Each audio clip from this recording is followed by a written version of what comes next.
Trustee Marnie Wilson, and our staff. We have at the back Chand, and we also have Woody Bradford, Assistant Superintendent Mal Gill, Assistant Superintendent Barry Bunyan, wonderful Laurie Mason, Ken Hoff, our Communications Manager, and our partner groups. We have from QP 1851, Carrie Schaefer, QP 1260, Charlotte Monger. From the LTA, we have Wendy Cook, and we also have Tanya Kerr, and we have from the LPVPA, John Pusey. So we need to call the meeting to order, please, at 7:06 p.m. And I'd like to start off by acknowledging that the Langley School District is located on the traditional lands of the Kwantlen, Katzie, Matsqui, and Semiahmoo First Nations. And we are going to start off the meeting with a report from in camera, Vice Chair Coburn. We discussed property and personnel. The next item of business is the consent agenda. So I would need a mover that the Board of Education adopts the consent agenda items as provided. Moved by Trustee David Todd, seconded by Vice Chair Shelley Coburn. All those in favor? And then we are going to move on now to consideration of the agenda. Could I please get a mover that the agenda be approved? Moved by Trustee Perot, seconded by Trustee Todd. Any changes of order or additions? Seeing none, all those in favor of adopting the agenda as presented? Carried. And we are now on to delegations. So, for delegations, I'd like to remind everyone that delegations are an opportunity to speak and present information to the board or committee for their consideration. The time is not an opportunity to debate with the board or committee. However, trustees can ask clarifying questions. So could I please call up Charlotte Monger from QP 1260 and Wendy Cook from the Langley Teachers Association.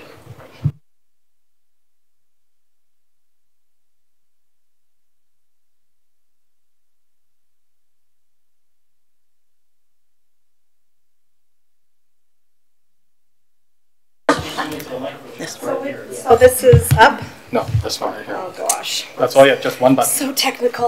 Okay. Charlotte, I'd like to apologize for pronouncing your last name wrong. So I'll Charlotte pronounce it wrong too. I apologize. Okay. First of all, we'd like to thank you for allowing us to come here and speak in regards to something that is near and dear to a lot of the our members, and also to QP's members, and hopefully to everyone else who's here in the room. And one of the reasons that we brought this forward was because if you go across Canada, British Columbia, everywhere, there has been an increase in the amount of violence in the workplace in a lot of the different school districts across Canada and BC. The reason we call it a proactive approach is because the LTA, along with QP and the district, would like to work as a team in order to make sure that we could be the district that people look to. So we'll start. This is me, right? Still. Oh, it's still me. Okay. We want to make our schools and workplaces safer. This presentation is a call to action from all stakeholders to address the increased amount of violence in school district workplaces. It is time to collaborate regarding supports, train, so all members feel educated and to be accountable for what is happening.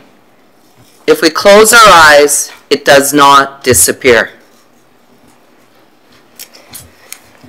So what is violence? It's the attempt or actual exercise by a person other than a worker, need more lighting, other than a worker to a worker, and includes any threatening statement or behavior which gives a worker reasonable cause to believe that they are at risk of injury. And this can include emotional, psychological, or physical.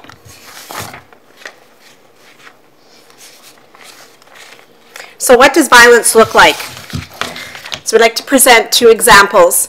So first of all, as support staff, we work particularly close with students. And often that means that we're working with one student for most, if not all of the day, but it can also mean that we work with multiple different students throughout the course of a day in close proximity. Whether that be sitting side by side, offering support to a student, it can be hand-over-hand guidance, helping with personal care, or trying to be a calming force in a volatile or heightened behavioral situation. This fact makes support staff particularly vulnerable and at an added risk for physical violence. Unfortunately, there have been documented situations where staff have been bitten, where their skin is broken, scratched to the point of bleeding and in some cases permanent scarring. They've been pinched and punched in the stomach, arms, legs, and even the face, or had their hair pulled. Particularly shocking is that in some cases, these altercations happen multiple times in a single day. As expected, these physical attacks often result in staff requiring medical attention and ultimately time away from work.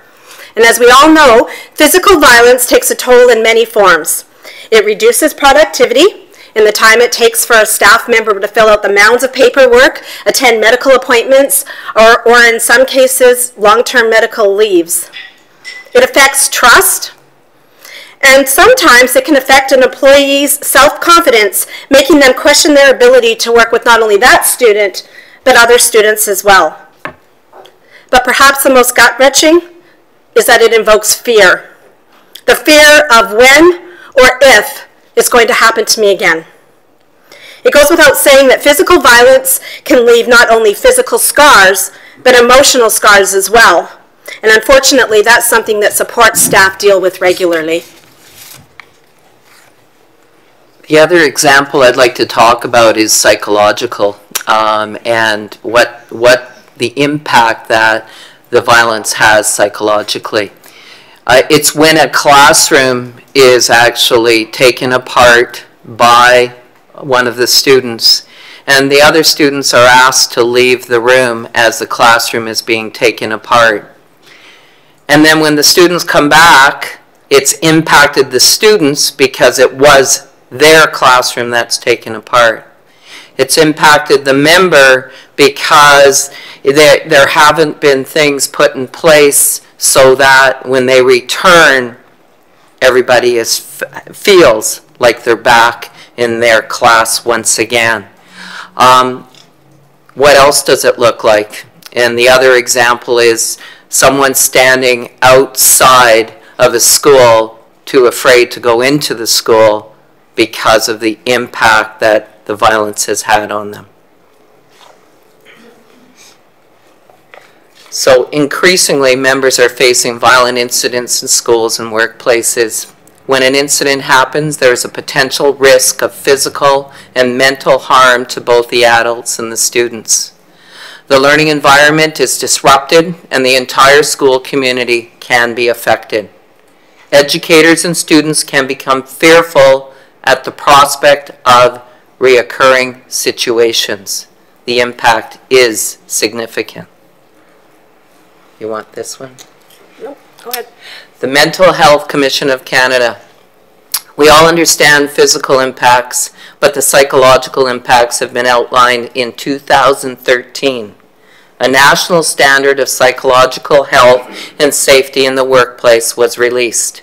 This standard is being used in workplaces across Canada. The Nurses Union uses these standards. Psychologically healthy workplaces are better able to recruit and retain staff. The BCTF report, and this is 1999, and out of this report came 8 key components. We need a climate of respect. And when we talk respect, it's not just our members, it's also for the students in the schools as well. Violence prevention policies and procedures, curriculum and school-based programs, training and professional development for all members, all parts of the staff working with the students, supports for students and staff, safe physical environments, community involvement, which is why we're calling and coming here for the discussion, and effective communication so we all understand what's happening. So there has been a 70% increase in the number of violent incidents in BC schools in the past 10 years, even after the recommendations were put in place. And those are some stats from QP. So what's changed? Proactive solutions. This is what we would like to do. So, education and training, additional SEAs and teachers, develop and follow effective care plans, safety plans, and behavior plans. Critical incident stress debriefing, and this is big. I haven't talked a lot about it, but when something happens, we have to have the debriefing for not just the members, but for the students who have seen it and were impacted with it as well. Crisis intervention, additional counselors, SLPs, ABA specialists, behavior therapists, and youth care workers. Additionally, early intervention and support starting in kindergarten. The earlier we start, the more counselors we have, the better it is. Clear information on the district website for members to access.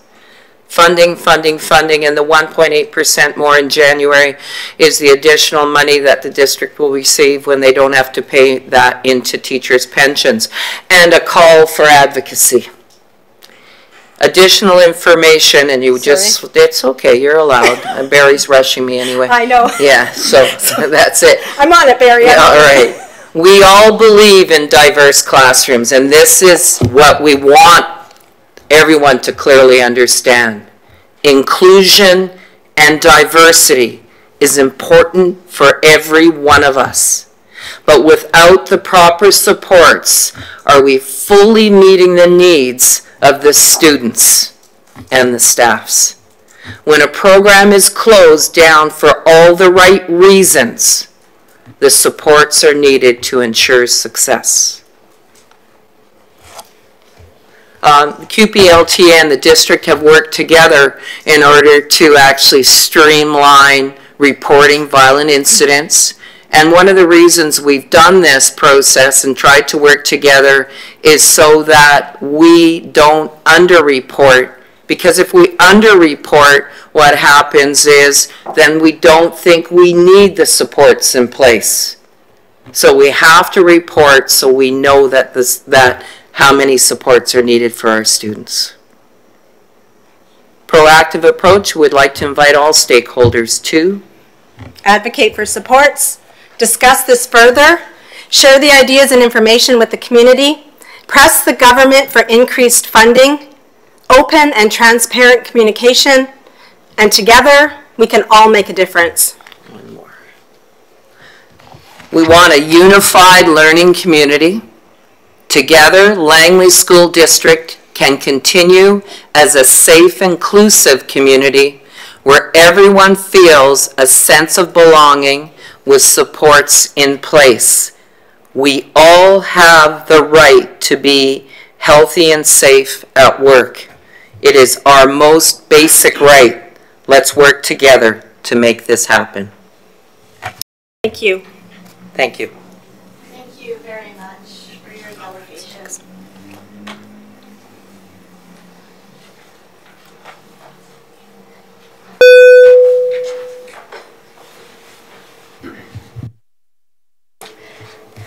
All right, so now we are on to item 8.1, the superintendent's report. And we'll hand that over to you, Superintendent. Thank you, Chair Dykeman. Just wait for the I had a question. projector to work here. What I'm going to be talking about to start is our strategic plan. Sorry. Go ahead. I didn't realize that Trustee Wilson did have a question for the delegation. It was my mistake. We're She waiting for popped this to warm after. up. That's a good opportunity. Yes, so Sorry, I the was delegation, letting a other bit of people buzz in first, but I didn't realize I'd be the only question. So thank you so much for your presentation, as Chair Dykeman has already expressed. And as representatives of support staff, obviously your members come to you when something like this is going on with them. And I think it's important to remember that you need to take care of yourselves as well, because often after hearing enough stuff like this, you also need to make sure that you're in a good place with your mental health. So make sure that you take the time to do that. This topic is something that I'm very passionate about, and obviously a lot of people know that I campaigned about it.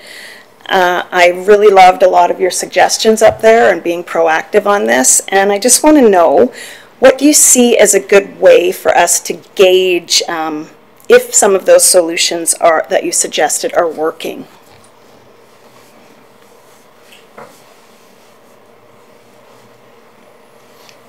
I'd say that one of the ways to gauge as to whether or not they're working is actually tracking the number of violent incidents that are being reported, and that way we can actually, or try to bring those numbers down. And that is the purpose of this, is to bring down the violent incidents in this district. And our hope is the following: that people look to Langley eventually and say, this is the district that actually took on this approach.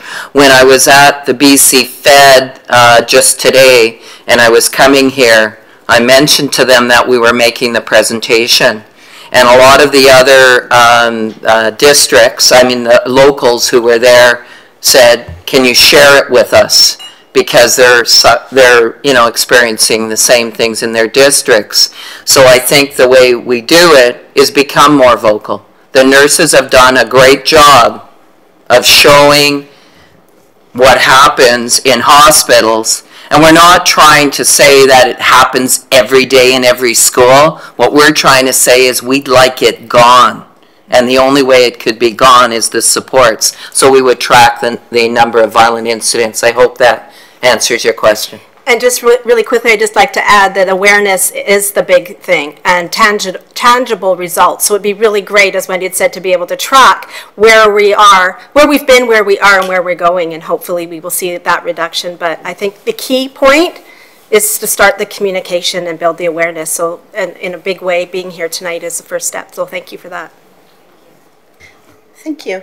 I do not see any further questions on the delegation, so thank you very much again. And we will turn back now. Is your microphone warmed up?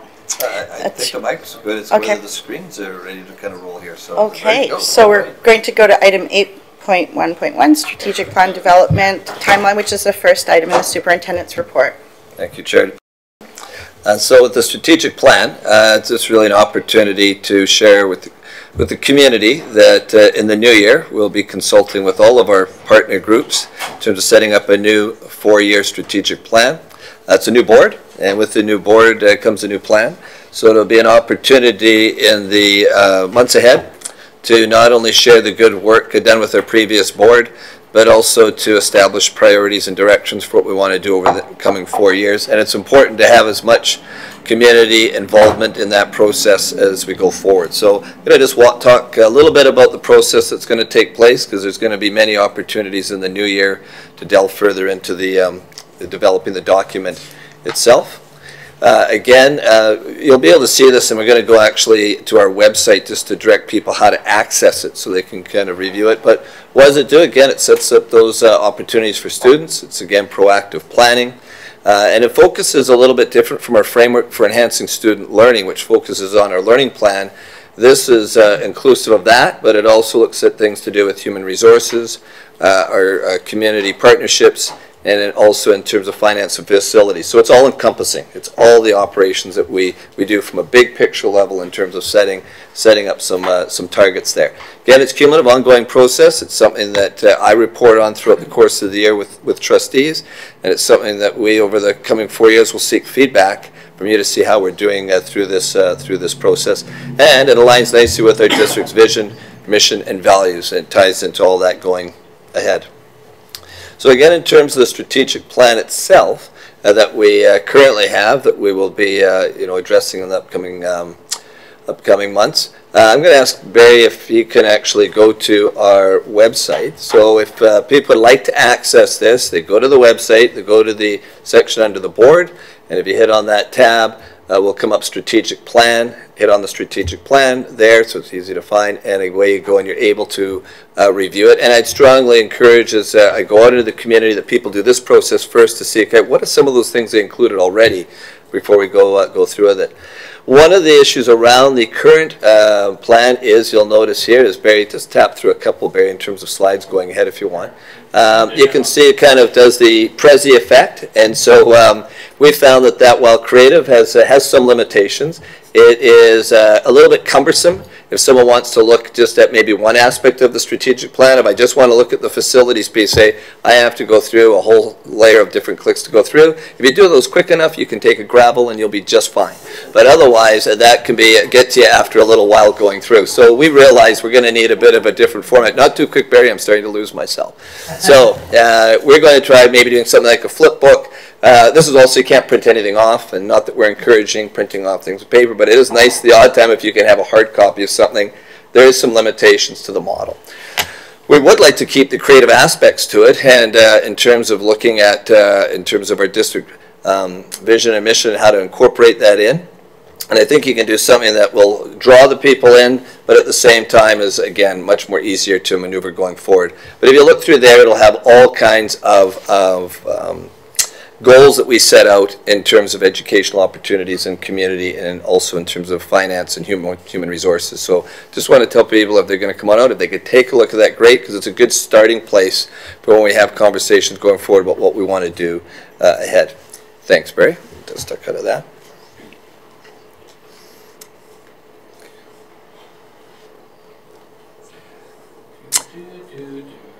And I'll just give you a little sample of some things that have happened and since we've gone through this last process. There we go. So what are some things that we've even noticed as our team over the last 4 years that we'd like to see in some way captured going forward? Our 2 education goals that we're working on right now is our transition rates, K-12 and beyond. And also our reading rates at grade 3. We know there's someone to be literate and numerate, how important that is in terms of their being successful.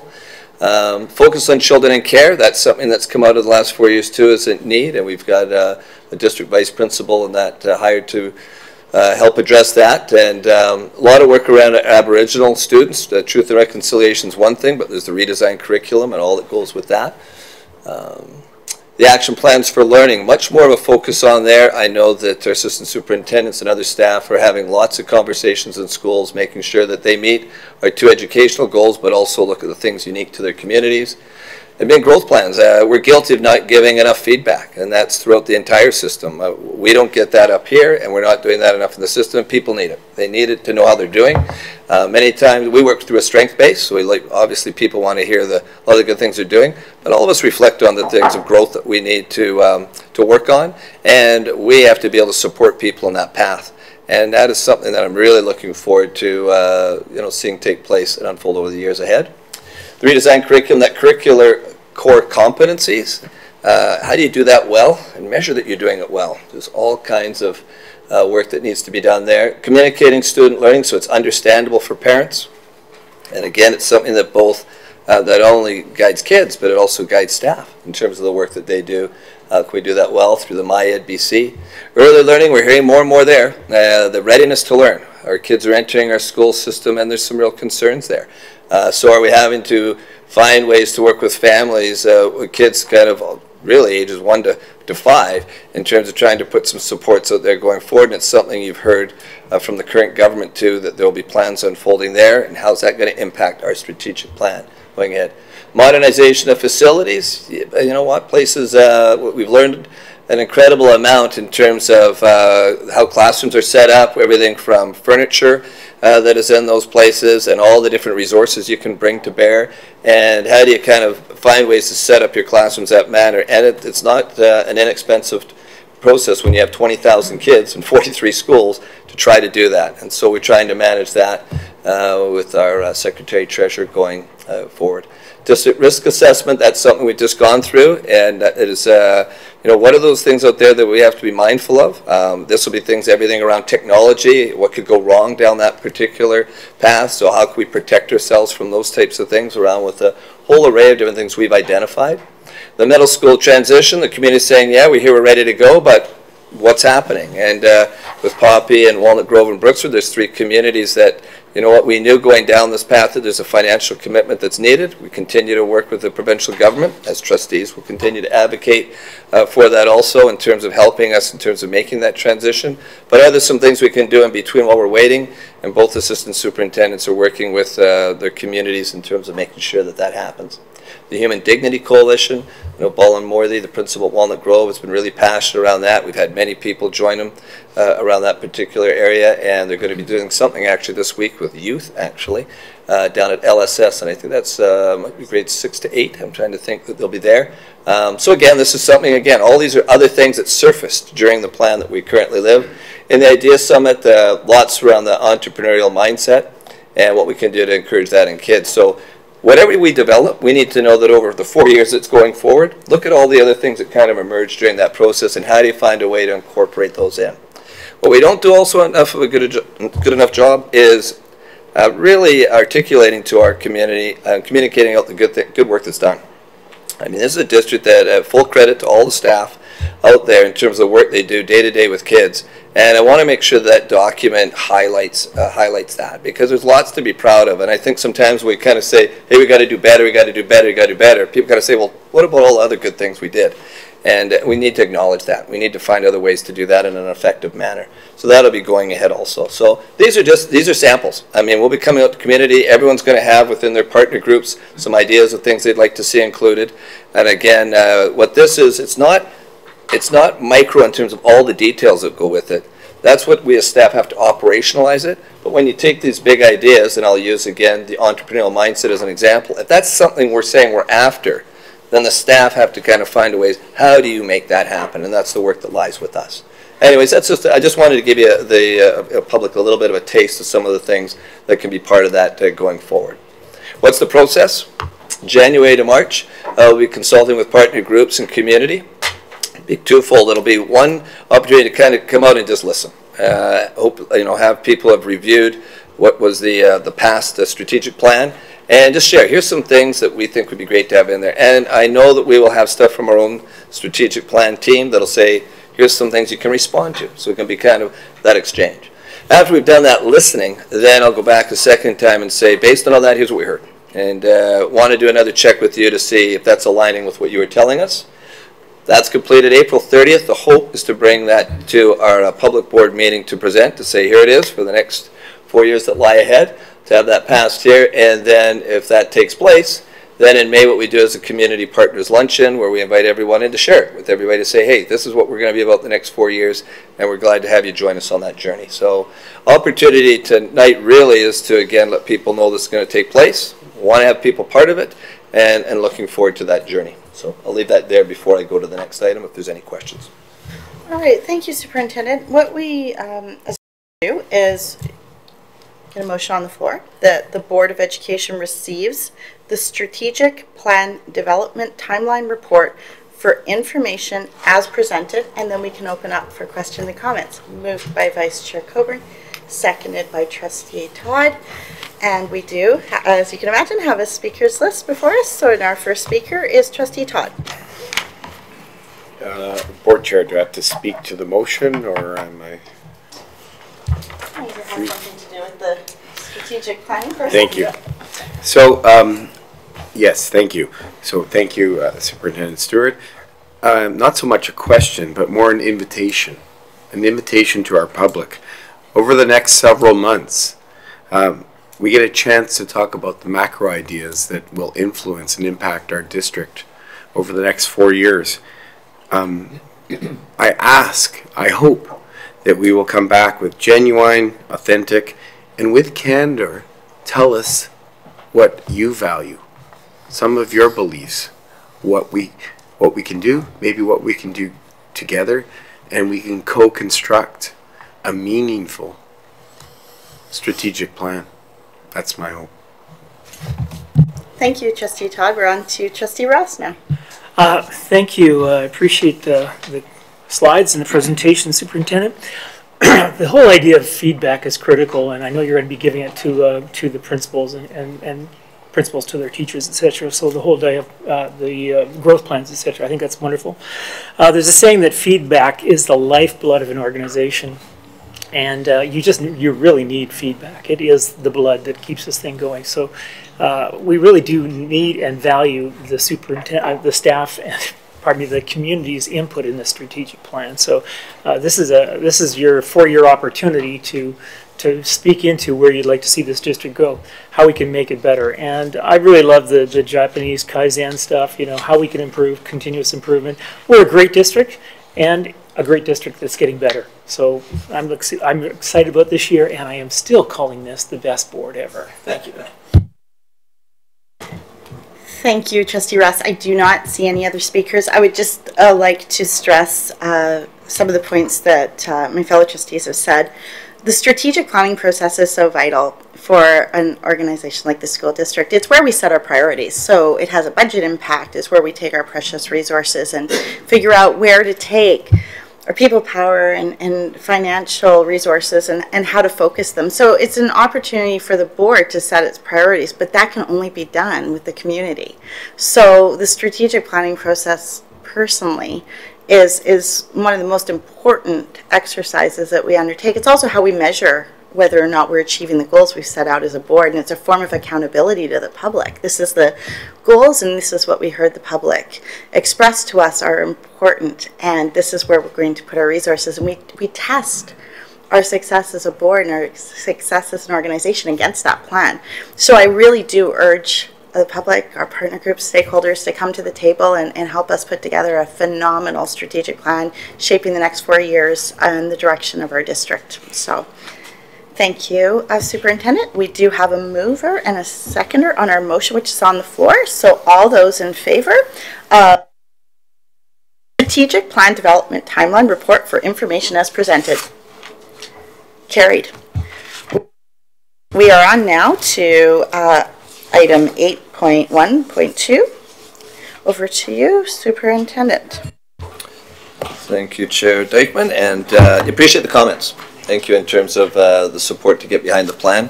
And yeah, I can't, also again, the work of trustees in setting priorities, and especially on that financial piece. There's only so much we have, and you'll be a good part in terms of setting that to going forward. So a little shift, but actually this would be something that would fall within a strategic plan because it's something on the educational side, and every time I report, I'll be bringing something in terms of the educational world here, in terms of trying to provide understanding of the work that's done out there on a day-to-day basis. We have tonight 3 people here from the English Language Learners and Swiss Settlement Workers in School program. Karen Beatty is the district principal there, and I ask you to come on up here, Karen. And now Karen, got to say a few things before, I must make sure I embarrass her before she starts. Karen is absolutely phenomenal. We have been so lucky to have her within our district in terms of our English language learners and just an educator. Karen has decided to retire, much to my chagrin.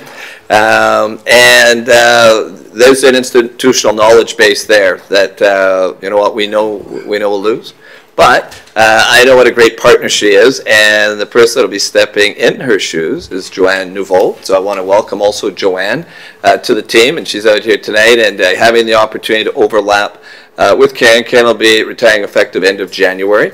There'll be many times ahead that we're going to get an opportunity to share lots of stories about Karen, which she's probably thinking, oh no. But I had to make sure that tonight, while this is the last chance to have a public setting to do so, that how much I have really appreciated working with her. It's been an absolute pleasure. And the work you've done there has been outstanding. And when I think of where this has evolved, actually, Barry and I were chatting earlier today that if you came to this district about 20 years ago, you know, you would have, I don't know, you might have had 5 people within this department if you were lucky. And what it's grown to since, which you'll be sharing tonight, as our community has changed dramatically, and you know, the ability to meet the needs of these families, in particular refugees, full credit. I know Lisa Sadler is here tonight also, and she's the manager of Swiss programs. Would that be right? Lisa, thank you. Another absolute phenomenon in the area, and really lucky to have her because that is incredibly complex work that she also does on a day-to-day basis. So I want to make sure I said thank you for your work, and looking forward to the presentation tonight. So over to you, Karen. Thank you. You don't have to lean in, just talk. Okay, I can just talk. Okay, I am going to ask Lisa to say a few words about some of the slides. We look at English language learning and the settlement workers in schools as an important part of the vision, and especially in the inclusive and accepting culture portion. I'm just going to briefly cover some district stats. We'll talk about ELL support and our SIOP framework, and a bit on Swiss and how we support families through Swiss and students, and slide on iPals and just have time for questions. So this is our latest September 2018 data, and it shows the families in our school district that have told us that they speak another language in the home other than English. And so that the stats for that now are 1 in 5 across the metro region. Most districts use language spoken in the home to show their diversity, because ESL is a capped program with 5 years of ELL, so you don't really catch the diversity in your district. And this is one of the few ways that we're able to. So our parents have told us they are from 78 different language groups, and 1 in 5 students does speak another language in their home. And those stats have increased quite significantly since 2012, well, significantly for Langley. And you know, there's been some change in our top language groups. But Korean and Chinese definitely are our 2 largest language groups, and then to a lesser degrees we've got Punjabi and Vietnamese in the Aldergrove area. And then our latest population, that newest population, has been our Arabic population. So the stats previously were included international, but if we don't look at international students and we look at our schools that have 20% and over of the students in their school speak another language in their home, then RE Mountain is our most diverse school. And surprisingly, LEC is our second most diverse, and I think that really speaks to when we have youth arrive at a later age, that a lot of times they do have to take an adult grad route to their education. So we definitely are becoming more diverse, and so our approximate numbers in ELL are 1,371 ELL learners that we have claimed funding for from the ministry, and most of those, 1,258, are in the itinerant ELL and middle programs. So our teachers are all considered employees of the school district as opposed to being employees in their schools. We only have 113 1701 students in all of our secondary schools together. And even though we have more than that number of students in ELL, and what happens is with the 5-year cap, then some of our students are not being funded by the ministry any longer, but they still need support. And we have a reverse situation happening with our ISP students. We have very few in elementary, middle, and then quite a few in the secondary schools. And thanks to those students, they build the blocks that our landed kids need in secondary. So it all works out. So our itinerant ELL teachers in elementary, middle schools, currently we have 33.8 teaching positions. And a lot of that is due to our previous contract language. Those are held by over 40 itinerant ELL teachers. And we have 1 district teacher ELL who's part of the instructional services team. And we provide support at 30 elementary schools and the 4 middle schools in the district. And so who are our ELL students? We use one name to refer to them, but they come from very many different backgrounds. They can be permanent residents, landed immigrants, refugees, children born in Canada to immigrant parents. So there's all these different immigration categories: international students, people on temporary work permits, study permits, refugee claimants, and we don't get many provincial nominees, but you know, temporary foreign workers, we have some of those. And so our ELL students are diverse. And I'm not clicking.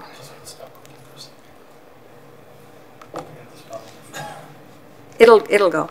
There we go. Okay, and then okay. So Janice Watsky is our district teacher ELL, and she has created our web page, and it's available for teachers in the school district with lots of great ideas and links to websites that they can use.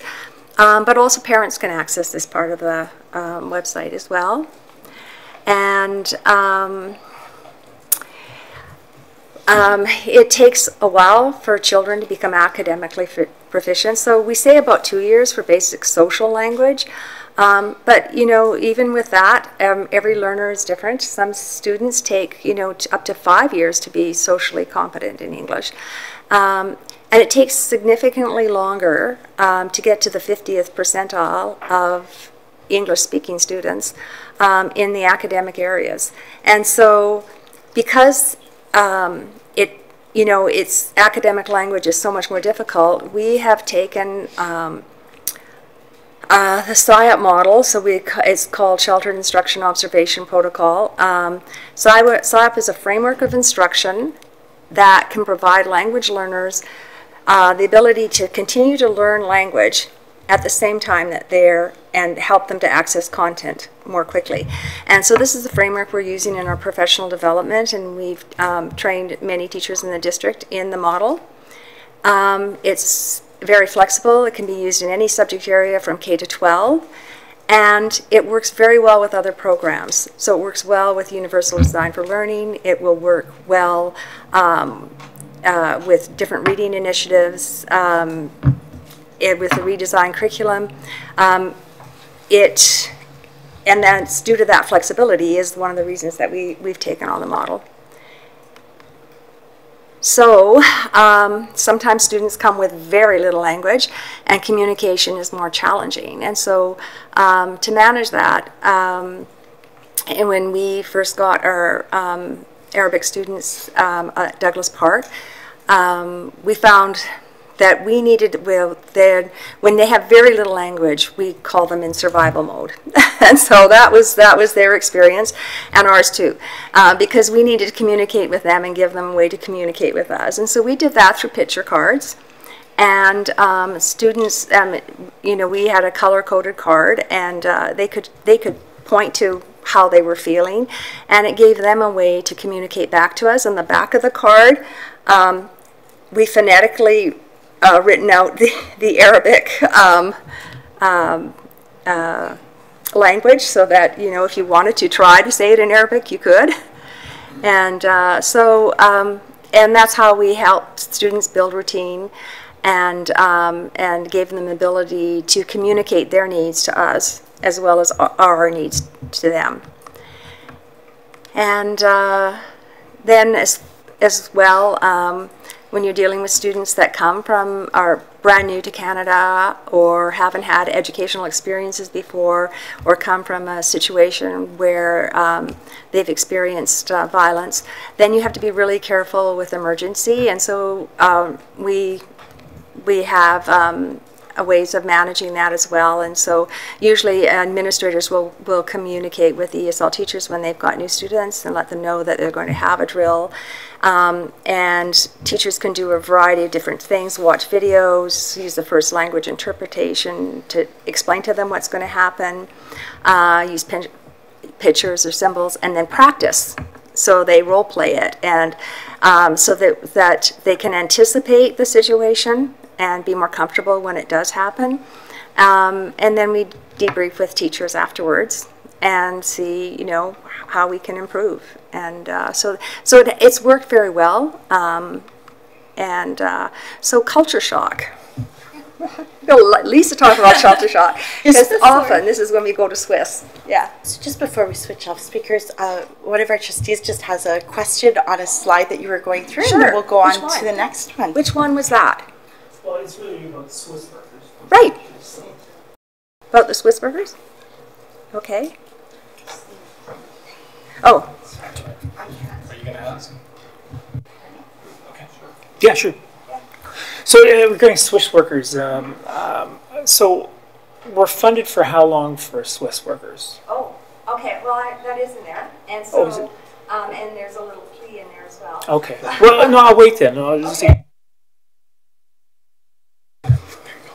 Good. So I'll talk a little bit about culture shock. So culture shock is usually described as a bit of a honeymoon period, some excitement when students or families first get here, and then usually the reality of not speaking the language, of not having any friends, some of the challenges of living in a new country start to set in. So we see a bit of a drop, and we usually see this in kids' behavior and sometimes in their mental health and whatnot. And for refugee students, we see this in a lot more protracted way. And so often when I give presentations, I try to give the analogy of if you're transplanting a plant from a garden, like a rose bush or something, you want to prepare that, and you carefully dig up the roots and transplant it into a carefully prepared garden.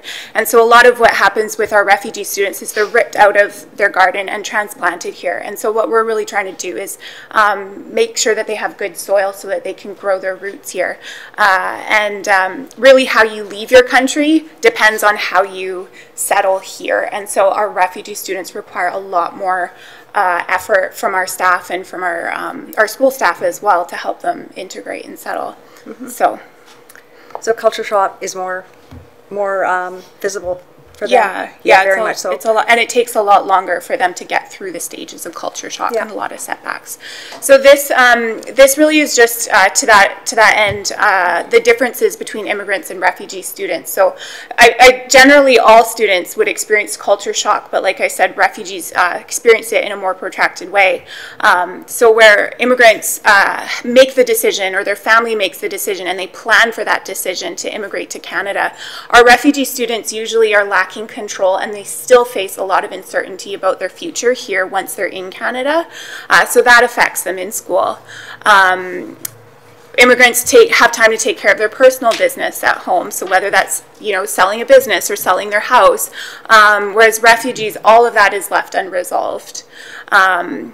Immigrants usually have an uninterrupted education background, and so they come here and they're able to just pick up where they left off. And our refugee students are usually missing years of schooling. So we have some students that arrive in grade 10 and they haven't been in school for 8 years. So so that creates a lot of challenges in school. Susan had a question. Thank you very much. Yeah. Very important conversation that you're addressing the culture shock, because the culture shock is really surrounded by a lot of trauma, right? Even though for some of our students we might be citing that honeymoon period that you're seeing, that's a masking effect, what the human condition does, right? And so as we start integrating the students into the classroom, what are we doing to support the classroom and the students and the educator to receive a child who's coming in that has been potentially traumatized and experiencing an integration challenge that really speaks to, in some degrees, to what our delegation has been talking about, where triggers occur because of alarm bells going off or classroom bells happening.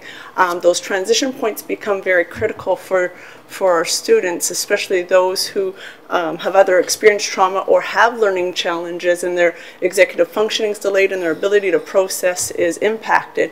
How are we preparing the classroom to absorb that and the students and teaching them and scaffolding that wraparound experience?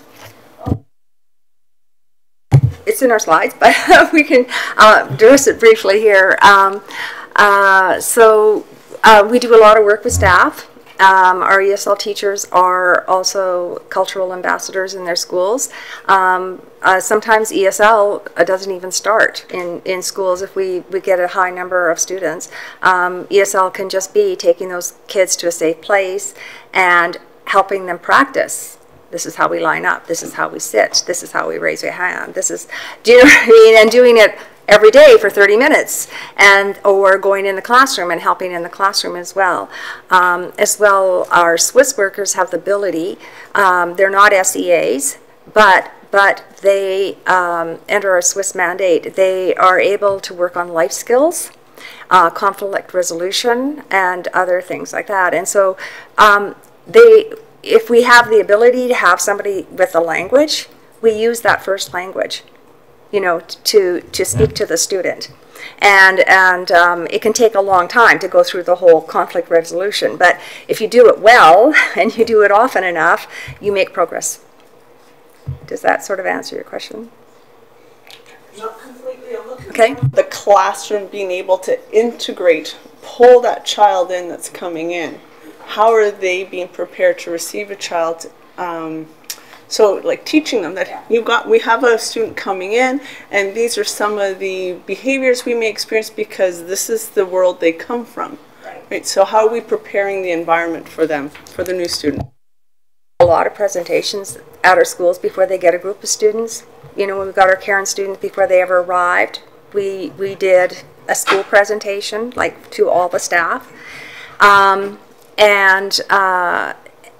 you know, so they understood where the students were coming from, a lot about their culture and that kind of thing. I mean, when you've got so many different groups, you can't do it for everybody, but certainly we've done many presentations for school staffs, as well as offer professional development at every Pro-D Day as well. Yeah, okay. So ELL language takes many forms, and for some of our students, we do a lot of intercultural activities, especially you know, if they're very new to Canada, and in ELL we do it in a very objective way. So we help them fit our culture and understand our culture, and so they're more able to find a place for it in their world, right, and understand it better. And so these are some students and activities that we had at Douglas Park, and, you know, doing Valentine's Day and making Easter baskets, and, you know, understanding that there's sometimes you know, some of these holidays can be fun. And other things we do is build community, connecting our kids to the wider school community. So a lot of our ESL teachers are very active in their schools. They're involved. This is at Lynn Fritz. They've got their community garden, and that was started by the ELL teacher, and now it's grown into something that's done with the whole kindergarten class and the school. Buddy reading, and then pairing kids up with similar languages at times so that they can have conversations about their books in their first language, and just connecting schools to the bigger community, connecting students to the bigger community. So this paper really touches on older students and the challenges, especially for refugee students, but the age the age students that immigrate in when they first come to Canada. The older they are, the bigger their chances are that they're going to drop out of school. Yeah, and I think we really saw this with our Karen students. And like I mentioned, you know, when a student comes in grade 9 and they haven't been in school for a number of years, it gets that much harder each year. And I think if you look into this study, it's really tied to socioeconomic issues as well, where students have the pressure to drop out to work, and there's other family pressures at home that are resulting in them dropping out of school. Mm-hmm. So we do different things for our older students. Very much we tailor our programs to where they're at and what they need at the certain points in their lives. And sometimes, you know, we need to still move forward with their education, but also, you know, we have sometimes, like last year we had a transitions block because many of these students needed to get ready for the workforce, and you know, how could we help them get to that place? So the young man there with the beard isn't a student. He's one of our Swiss workers. That's Juan. And Swiss work really closely with the youth. At HD Stafford, we have a newcomer class there. We have a lot of, we're filling in a lot of the gaps that we have for our students that have come later to school. And we have, he also works at the middle school, but we have an Arabic-speaking Swiss worker that also goes to HD Stafford as well and works with the students there. Shelley Colburn, yes. Or if is that better for you? No, it's good. Okay, so I have two questions. The first question goes way back to one of your earlier slides when you showed the population disbursement of the students. So high numbers in Willoughby and high numbers in the urban area. Can you explain to me a little bit about the similarities and differences of those two populations? Oh, quite different. Yeah. In fact,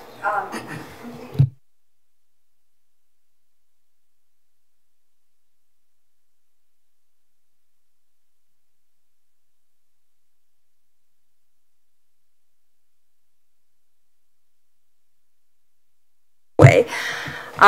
So the Willoughby Slope is, of course, one of our fastest growing regions. Walnut Grove is becoming much more diverse. And then in our Aldergrove region, so we have more Korean and Chinese families in the Willoughby Slope, Walnut Grove areas, and in our Aldergrove region we've got our Punjabi and Vietnamese families. And completely different needs from those students. Like the students that are third generation Canadian will have different needs in their ESL than students that are newly arrived.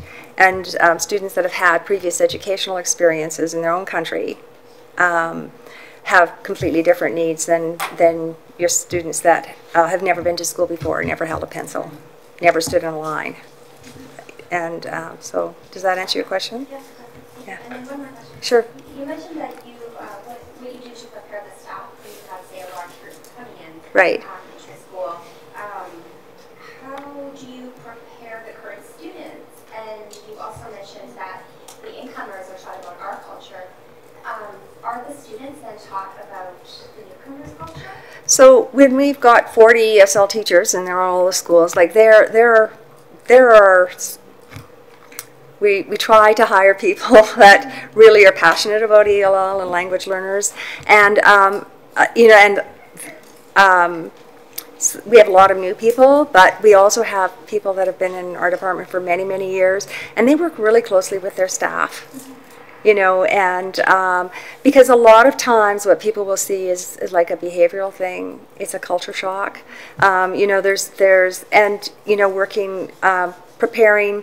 I think almost any time that we've had a new refugee student go into a classroom, that we've taken, teachers have talked to the students in the classroom. So classroom teachers are doing this too. It's not just us. Yeah. Just because that culture shock, when you're new and you're trying to make friends and your culture seems so counterintuitive or different, it further alienates you if you're misunderstood. So in terms of connecting them and helping them get through well, buddies. understanding from their income, their recipient culture Yeah.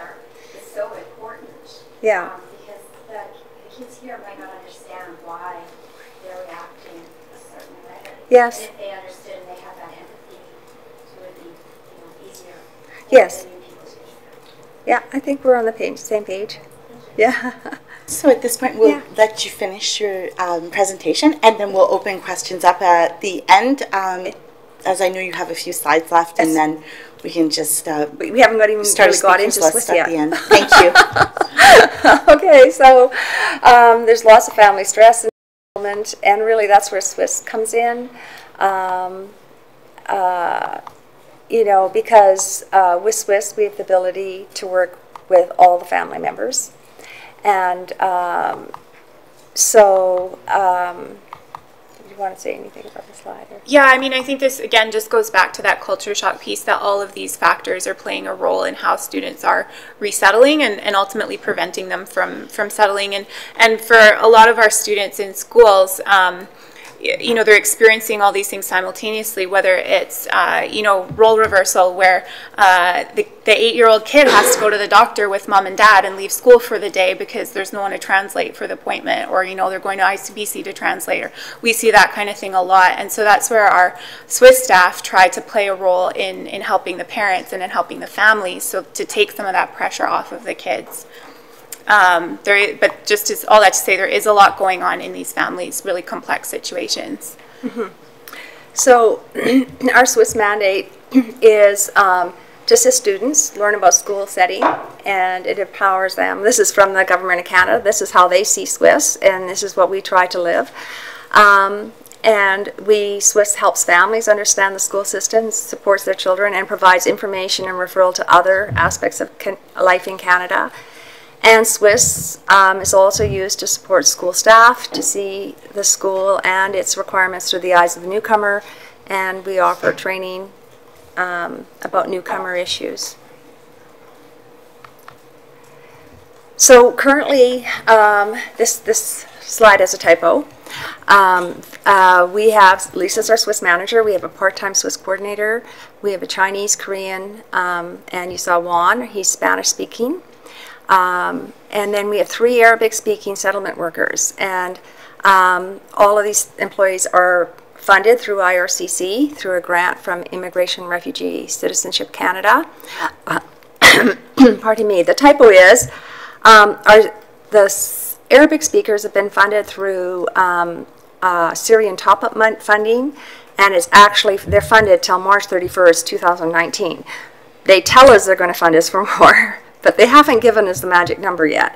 And it's one of the challenges of, we're so grateful we hold the contract as a district, but it's not without its frustrations. And the trustees, you know, in the past, well, across the Lower Mainland, have done a lot of advocacy and letter writing, you know, to the provincial government and to the federal government about, you know, how difficult this program is to work with as a school district, and how, you know, it would be really advantageous for us to have a different funding model.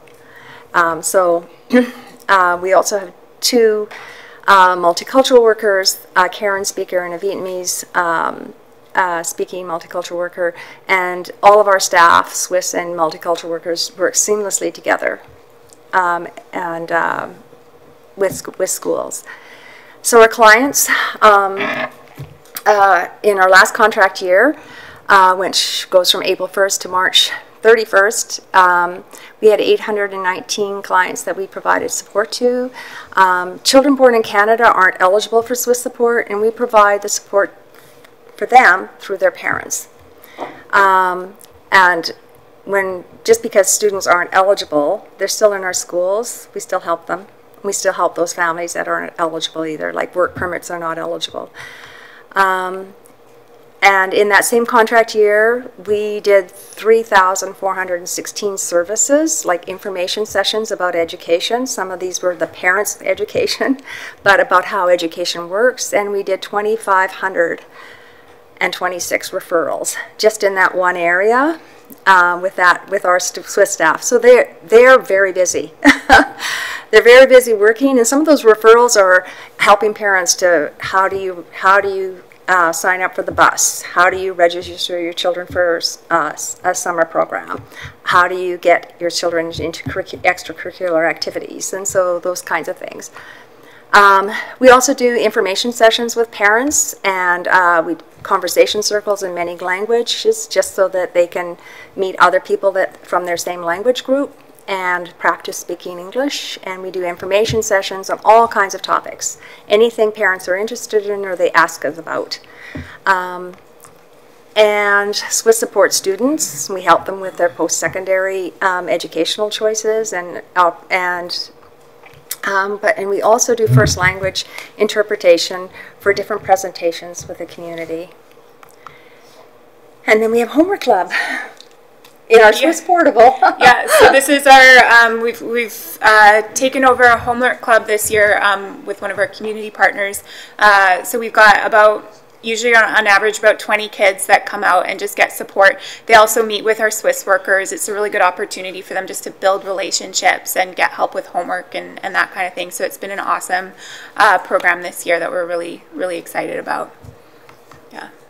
And so we also have another grant that we get, and it's for a family literacy program called Parents as Literacy Supporters, PALS, and it's iPALS because it's for immigrant parents. And we do that in Karen and Arabic simultaneously. And this was just a few weeks ago, hard to believe, but we were out looking for print in the community, so lots of fun. We help parents get involved in school activities, and we're going to close with True Pena. Yeah. Because I guess our closing comment is that this can be a lot of work. We provide wraparound service for a lot of our students and their families, but the payoff is big. Yeah, so Trupena was a Karen student that I worked with at LSS.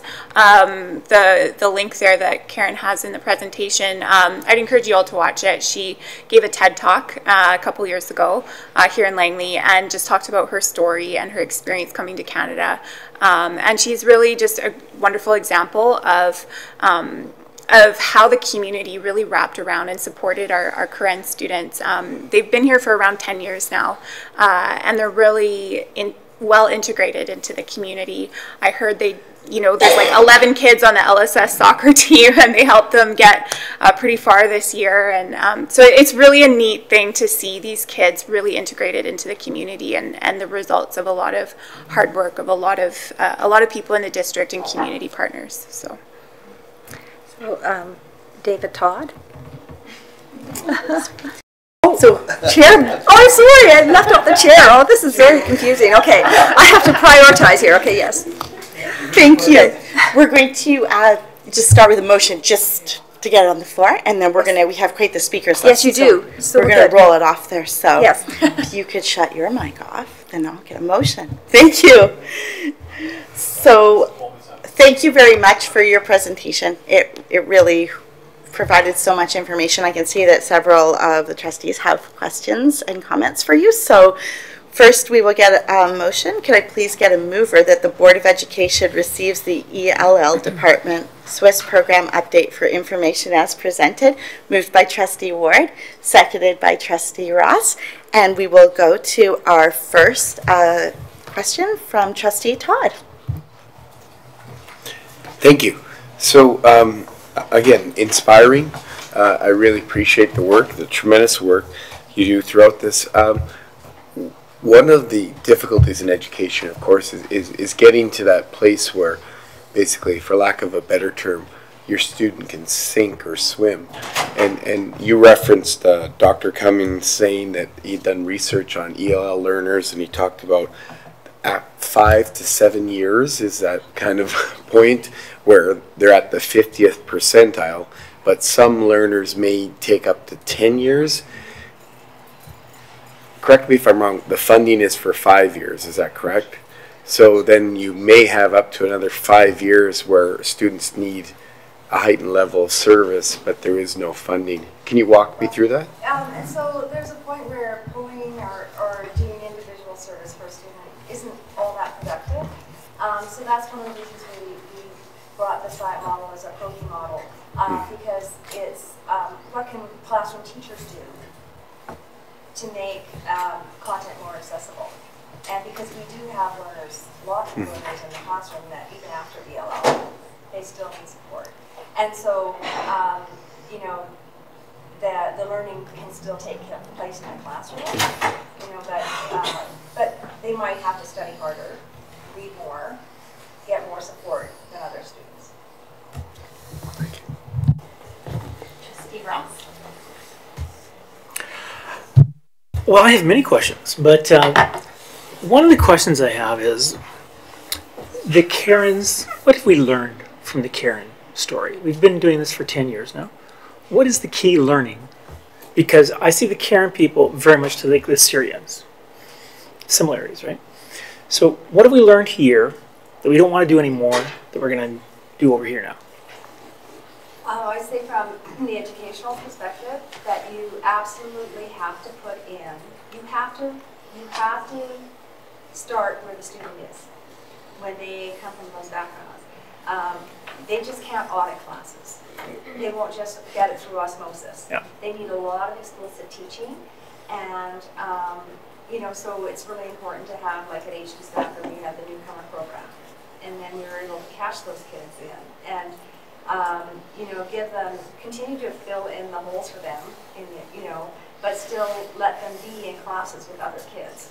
Mm-hmm. And if I could just ask a subsequent question to that, can you tell me about the difference between males and females? What the learning from the males was and the learning from the females? Okay, so the two groups are quite different. Okay. The Arabic because the Arabic families definitely had a lot more, like our Karen parents saw a lot of trauma, and so we, as through SWIS, we were helping a lot of parents with that piece. But with our Arabic students, we have more students that actually witnessed a lot of violence, and we're in a lot of very scary situations themselves. So the two groups are really, we're finding there's quite a difference between them. But we did learn a lot by working with our Karen kids. I guess my question is from my understanding of the whole Karen situation is that the females took to education quite well, right, but the older boys did not. We lost a lot of them. Am I correct in that, or is it, maybe I've got that wrong? Yes and no. I would say they handled it differently. I think a lot of the current males that arrived at an older age did have challenges in school and didn't necessarily graduate or like went to work or that kind of thing. I would say that the females had similar challenges. Some of them stayed in school longer, but ultimately I think they kind of ended up fairly similar just because of their huge lack of quality education before they arrived. And I think for the boys, when they got here, it was just frustrating to be in school because, you know, they were working in the camps or they were working, and it was just when you're sitting in a class and you're not making the progress that you want to be making, I think they just feel that need and pressure from their families as well to go out and support their families. And so going and getting a job, I think even for their mental health is sometimes a lot more appealing than, you know, toiling away trying to learn English as challenging as that is. Well, again, I just want my final comment is I applaud the work that you're doing here. We cannot believe what these kids have seen. I mean, seeing their parents killed or other children killed and all that kind of stuff. I have no concept of that. So I applaud the good work that you're doing. You are really making a difference. Thank you, Trustee Rod. Are there any other questions or comments from trustees? Trustee Ward? Okay, this is pretty small, fairly insignificant. Just a point of clarification with respect to one of the slides that says where these English language learners are coming from, and one was refugees and another one was refugee claimants. And for my part of my ignorance, what's the distinction between those two terms? So there's a few different categories of refugees. Government-assisted refugees, GARs, is the majority.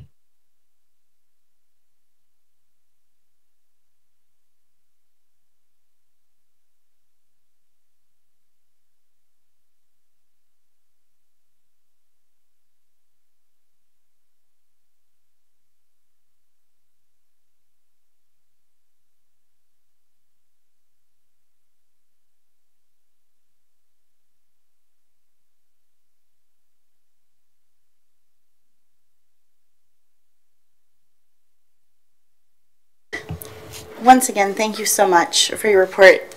And, you know, Karen, you really, having served on the ELL committee and having the privilege to be able to commute with you and attend the ELL meetings. I can only express to you the wealth of information and as the superintendent mentioned, the institutional memory that we're losing, although we're very fortunate to have a team coming in and a team in place that is so wonderful. You really are going to be missed. The work that you did and thinking about the percentage, I remember when we started community, it was about 3%. And I remember wondering at the time why we were going to the committee, sort of thinking, wow, you're sitting and looking at other districts thinking there's so many districts that are so full of ideas with the Swiss program. You felt at the table like we weren't able to participate as fully in the conversation. And looking at our growth, to the road, the foundation that you set for our district and the path that we're on, our district, it was very fortunate to have you there. A lot from those other districts. Yes. Had those meetings, right? So you won't bring it all back. Yes. Thank you very much for your kind words. I really appreciate it. And thank you for coming out tonight to present to the board. Have a great evening. So, trustees, we have a motion on the floor. It has been moved and it has been seconded that the Board of Education receives the ELL Department Swiss Program update for information as presented. All those in favor? The motion is carried. We are now moving on to the Secretary Treasurer's report, and the first items are the action items. And the first item will be the budget process and timeline for 2019-20 preliminary operating budget. Over to you, Secretary Treasurer. I'm sad to see everybody leaving at this junction. It's quite exciting. I hate to say it, but I'm used to it.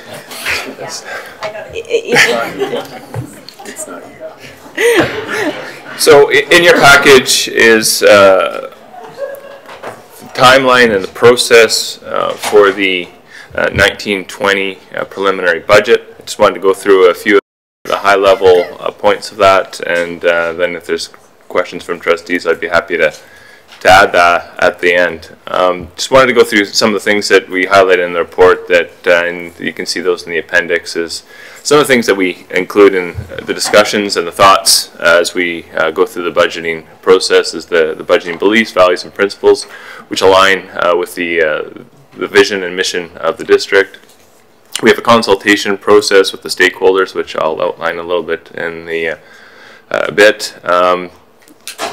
The 1920 budget really starts with the amended budget process, which staff has started with. We've already gone a fair ways with our schools' amended budgets. Our Assistant Secretary Treasurer, Shin Chand, is now working with central departments and trying to put that together, and that'll be coming to the board in Finance Facilities in January, and then to the public meeting for the adoption of the amended budget in February. One of the key things is the enrollment projections, which I have a slide and I'll address that further. As we get most of our funding for the district from the ministry, of course the funding announcement is always an important point for the district when it comes to the budget. It tells us what we have to work with. But this year has the added potential complexity of the fact that they are doing a funding review model, that they are looking at potentially changes to how they fund school districts, which we are hoping to get some information on in the next couple months, but that could be, and the plan was for that to be part of the funding announcement in March. I do know that they are behind plan on that, so we'll have to see how that affects our funding in March, so that's something that we're definitely looking into. The restored language of the Memorandum of Agreement, that always has budget impact for us, because those are done differently than we do with our operating funds. Those ones are done on a position by position basis, so there's always a discussion on the revenue and the expense side when we have our discussions with the ministry to restore that contract language.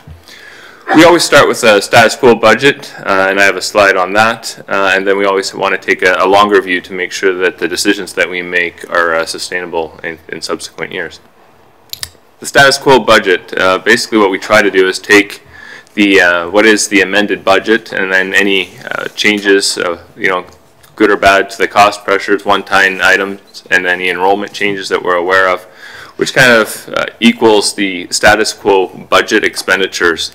And then we look at the preliminary funding that we get in March, and that kind of gives us our first indication of what our budget looks like for the 1920 school year.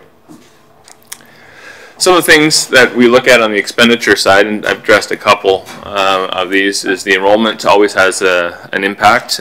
We are a district that is growing. There is an enrollment update and funding update later tonight, so I won't get into that, but we always do have the benefit of being a growing district.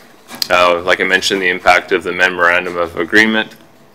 Any known changes in the expenditure ledger, such as benefit rates, changes for schools, school department requests that need to be done, cost pressures like utility costs, wage lifts, and those kind of things.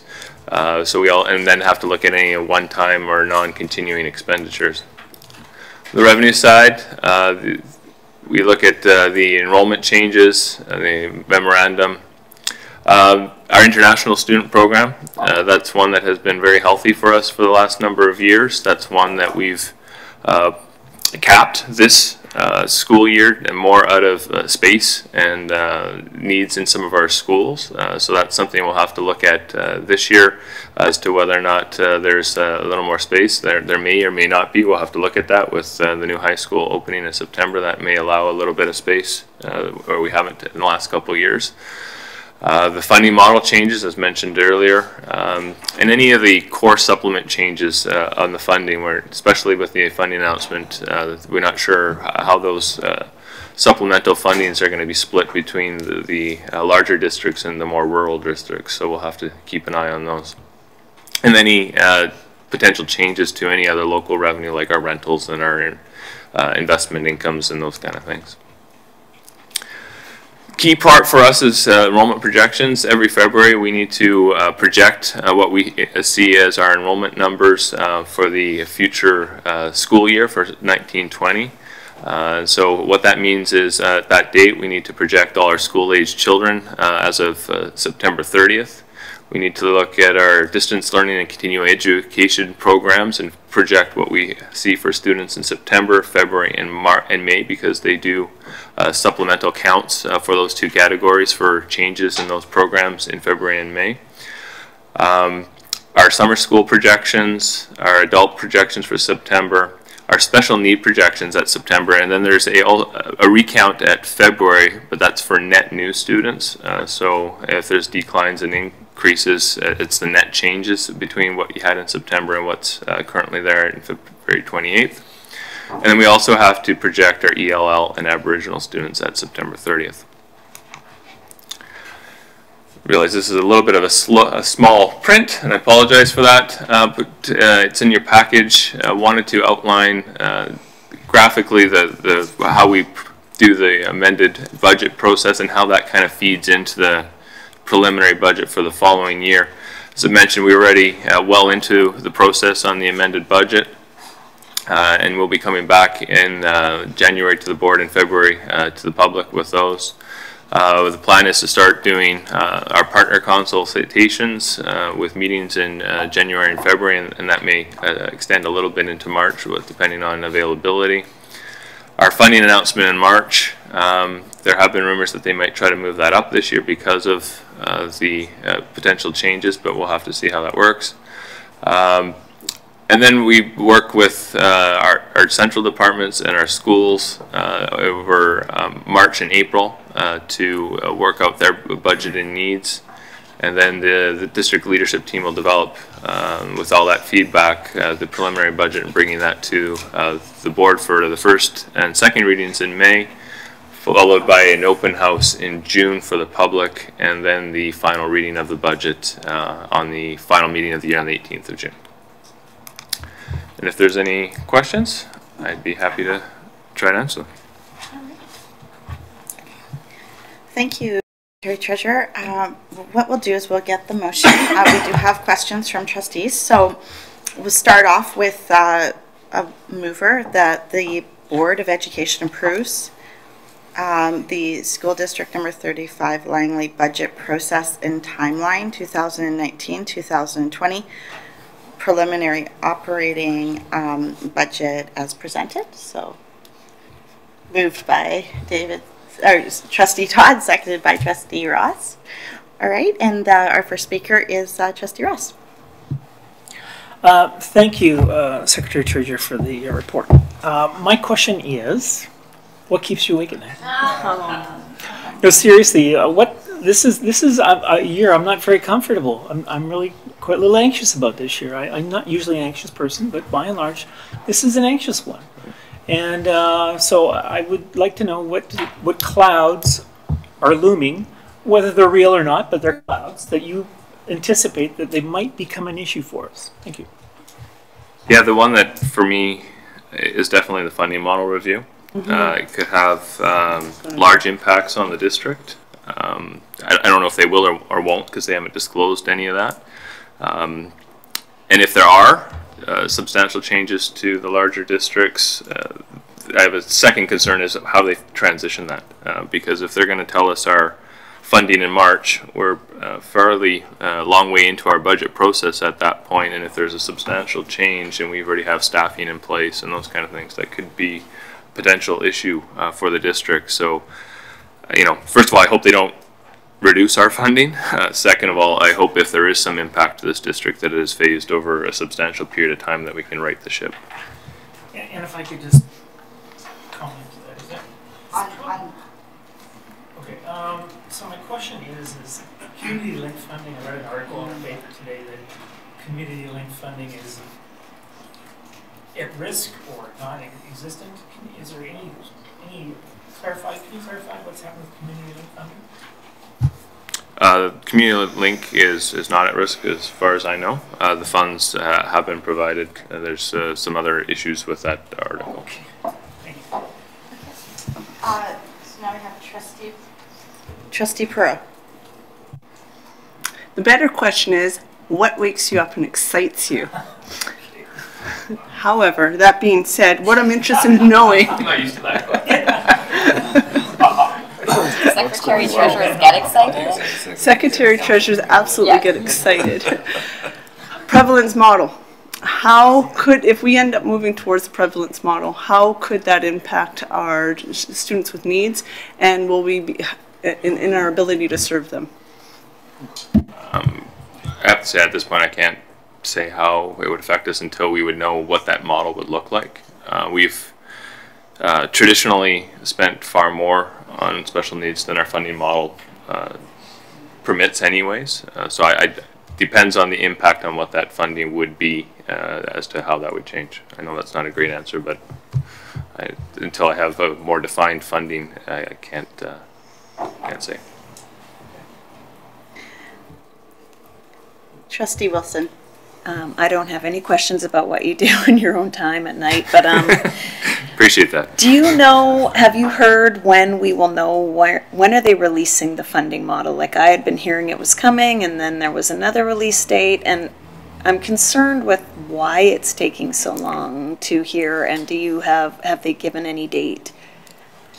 I'm concerned with you on the fact I do believe they thought that they would have an answer out sooner, so I don't know what's holding that up, whether it's complications or what that may be, but it is a very big concern, and it's truly what does keep me up at night, because if they tell us in March and there's changes to this model, it's going to be very hard for us to react because we don't have enough time to do so. And I do know that has been pointed out to them by BC ASBO at the meeting just a couple weeks ago, but we haven't received any update as to when other than March at this point. Trustee Todd. Thank you. So my concern, you referenced in your conclusion, you talked about our objective, of course, is always to create a balanced budget. We have a fiduciary responsibility to do so. And you're ominously suggesting that this year we will not be able to request or address requests for additional funding from stakeholder groups unless they involve a reallocation of current funding. Difficult decisions will have to be made by the board. So is that just if we want to, say, try something new or innovative, or is that actually for the main part of our funding? We may have to make some decisions. We have a structural deficit in our budget right now, which is a planned deficit to slowly draw down our unaccumulated surplus. This year it's a deficit of just under 2.4 million. We have $2.5 million left in unrestricted surpluses.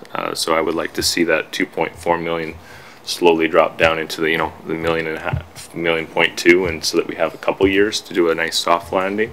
So if we don't want to use up our whole surplus in the next school year, we probably are going to have to make some choices.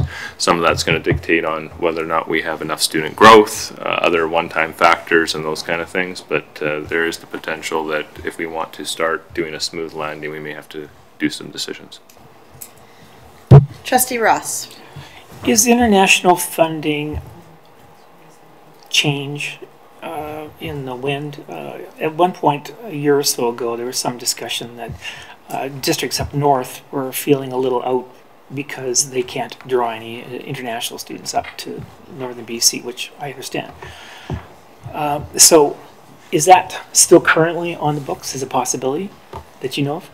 I don't know if it was ever a definitive possibility. It was something that was brought up in conversations when they had discussions with districts, staff, and trustees about potential funding model changes. It was something that was brought up by the more rural districts. I haven't heard anything other than those conversations, but once again, I haven't heard anything on the final funding formula or any potential changes to that. I do know most districts would fight against that because there's a lot of work that does go into these international programs. It's not free money. It's money that districts have built over a long period of time and with a lot of effort, and they're used to fund things that the larger districts don't get funded that some of the rural ones do. To that point, fellow trustees, at the provincial council meetings, the concept of sort of equity amongst the province and how to address that in the funding formula review has come up continuously, and that has obviously for larger districts raised some concerns on what that would look like when you get into larger conversations where you have broad words like, well, how can we address equity within a province, and what would that look like? The districts, especially in the Metro and the Fraser Valley region, understand that need, but obviously would like to know what that means and what that looks like. So there have been, at the consultations that take place at Provincial Council, extremely passionate conversations informing that funding review model. And the concerns that my fellow trustees have raised today have been brought to the table and have gone out in previous consultations, but is something that as we head to Academy this week we need to be mindful of in those conversations, that we continue to keep the concerns at the forefront, any opportunity that we have to ensure that as they're moving forward through this funding model that concerns like this don't fall off the radar in the conversations. So I do not see any further speakers on this item. We do have a motion that has been moved and seconded that the Board of Education approves the School District Number 35 Langley budget process and timeline for 2019-2020 preliminary operating budget as presented. All those in favor? Carried. And we're moving now on to item number 9.1.2, Administrative Procedure number 7050, Student Records. Over to you, Secretary Treasurer. So Administrative Procedure 7050, Student Records, was reviewed at the September 11th Policy Committee and was brought to the September 25th regular meeting of the Board, where it was decided to serve notice of motion. That notice has gone out and was requested to bring it back to this regular meeting. To this date, we have received no feedback. Correct. Just as a point of clarification, Secretary Treasurer, as we do have new trustees on the board, this was a required housekeeping, if memory serves me correctly. Correct. This was one to align our policies with the School Act. Thank you very much. So as a result, could I please get a mover that the Board of Education adopts the amendments to Administrative Procedure 7050 student records, moved by Vice Chair Coburn, seconded by Trustee Todd. Any comments or questions on the item? Seeing none, all those in favor? The motion is carried. Oh, sorry, any opposed? Seeing none, the motion is carried. All right, so we are now on to item number 9.1.3, policy number 4004, naming of schools. Secretary Treasurer? So policy 4004, naming of schools, was also brought to the September 11th policy and was recommended to be brought to the regular meeting of September 25th. And notice of motion was also served on this policy, and we have not received any feedback on that one as well. Okay, so we'll start off by getting a motion on this one. Could I please get a mover that the Board of Education adopts the amendments to policy number 4004, naming of schools? Moved by Vice Chair Coburn, seconded by Trustee Perot. Vice Chair Coburn, as you sit on that, would you like to speak to this item or no? Go ahead. Okay, all right, no worries.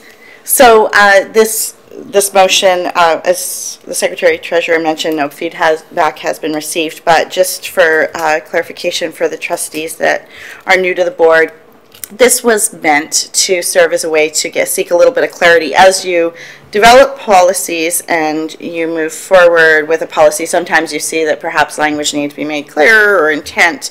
So this policy was meant to clean up some of the language as we've moved through the process of naming of schools to better reflect the intent of the policy. Are there any questions on this motion? All right, so seeing none. I'll just have, yeah. Yes. Is there any other language that defines, outside of this updated language, but defines when we name a school, that it has if it's named in memory of somebody that the person has to have been passed away? Like, do we have other language that specifies this?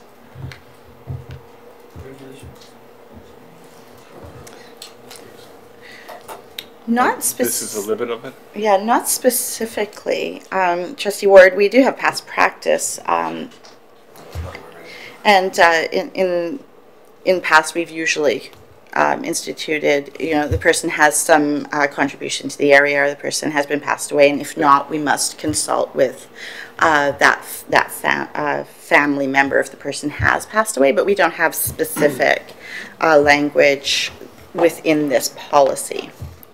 So, may I address still? Okay. Do you have Mr. Coburn who would like to weigh in on that? But yeah, just maybe what are you looking for our procedure on how we come up with a name? Because we do have a procedure. We don't just pick a name. We put a call, submissions, people come and present. There's a lot that goes into it, and I don't know if that's strictly in a policy, but we do have a procedure for naming schools that we adhere to. This was just a separate thing that needed to be tidied up, but we do have a way of doing it. I'll look at that at the time. So. Okay. Trustee Ward, does that answer your question?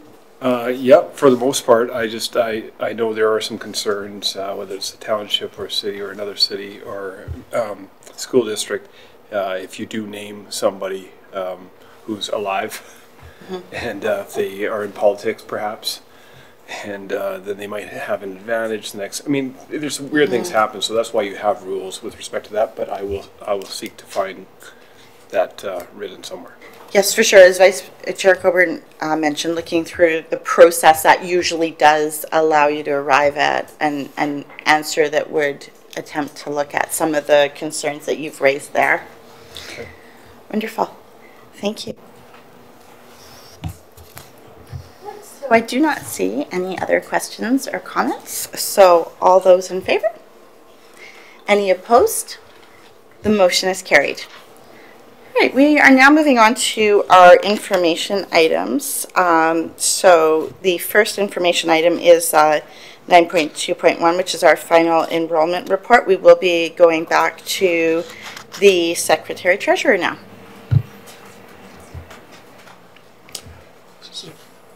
Sorry, just wanted to present our numbers that we submitted when we did those accounts on September 30th for our 1701, which then forms the funding for this current school year. You can see that we have once again grown. We're now up to 20,560 school-age students. And then if you look at the ministry funded, we're now at 21,164 students.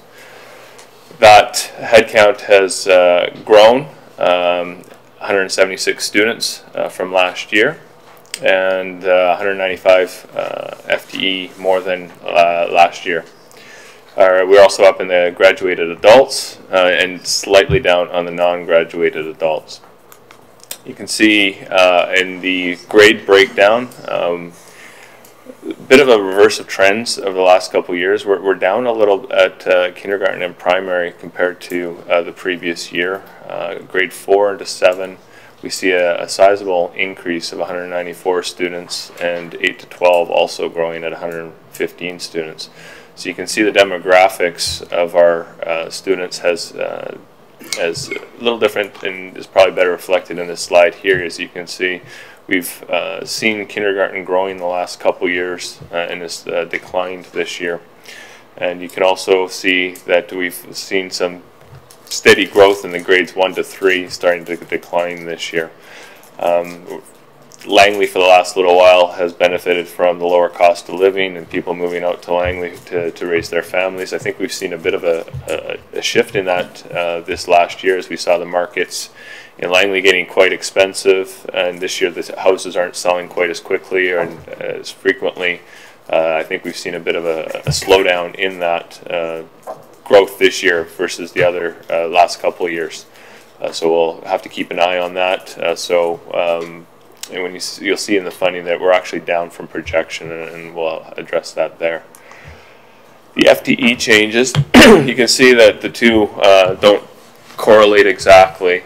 We have our 10, 11, 12s are done on course counts, so they can be more than a 1.0 if they take more than the full course load.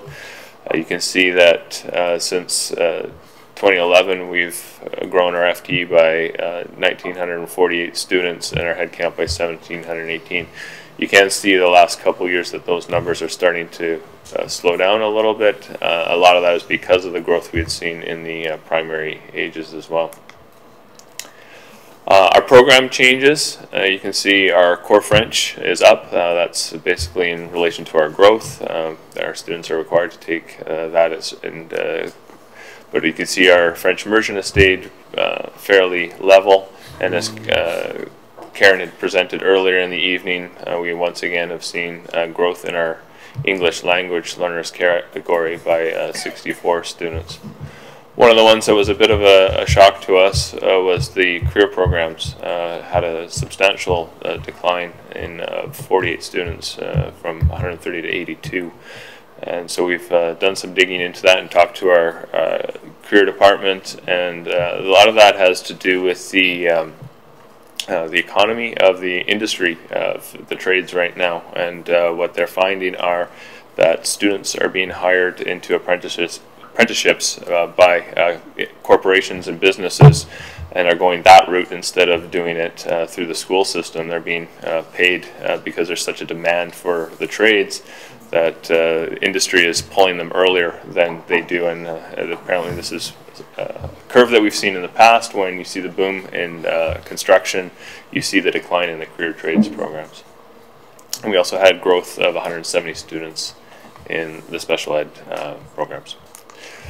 So I'll leave it at that one. We also have a further report with more details by the Catchment, and then also the funding is coming up next. Okay. Thank you very much, Secretary Treasurer. So we're going to start by just getting a motion on the floor before we open up for questions. So could I please get a mover that the Board of Education receives the final enrollment report for information as presented, moved by Trustee Todd, seconded by Trustee Wilson. Are there any questions on this item? Oh, there we go. Trustee Perot. Thank you, Brian, very much for presenting. I have a question regarding our line itemized as special education.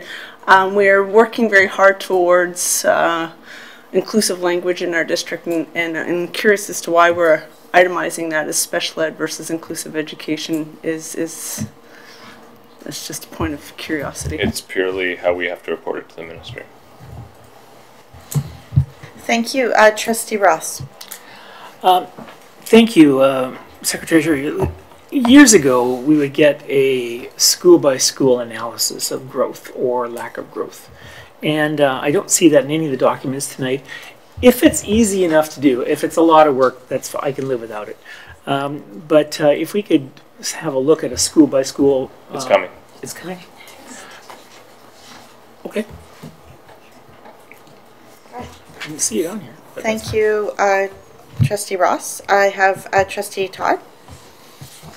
Yeah, my question was more just when you talked about the kindergarten was down a little bit and 1 to 3 down a little bit from possibly our projections.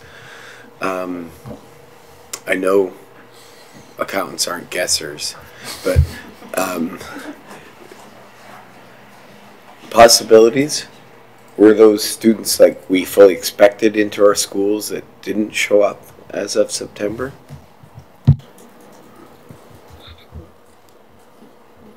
Guessing, I would say it's families that have moved out farther in the valley. I know that Maple Ridge, has seen a similar phenomenon. They have seen in the same grade categories the decline, and you can almost see the same increase in those categories in Chilliwack. So I think a lot of younger families have moved out because the cost of living is not as reasonable in Langley as it was a couple years ago. So I do think we'll see some of that. Once we get the Beauregard numbers, we will be able to validate that a little bit to see if there's actually less students or if we've got the kids in our catchments and they're going and doing other education choices. Thank you. Trustee Ward. Yeah, Brian, you mentioned the career students are being pulled by industry, and it's a significant number for the size of the courses. So can you give the breakdown, like the age, the demographic? I mean, are we talking LEC, or is it, are we talking grade 12 students? I mean, pardon my naivete. I think it would be mostly 11 and 12 students. I don't have the demographics, but those would be at the hairdressing program or automotive, carpentry out at Aldergrove, the plumbing program.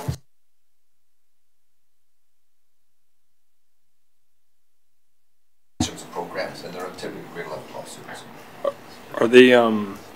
Are they going straight? Are they finishing, like skipping, ending school early is another question, or any of them? Yeah, I don't know if they're necessarily leaving early, they just don't have the urgency to go in there.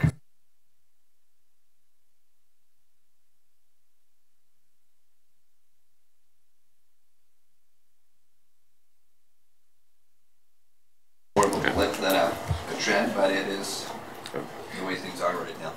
In talking to our careers department, this is a trend that they see whenever there's a boom in construction, specifically. The trades programs decline because the apprenticeships go up, and then once that boom started, it reverses that trend.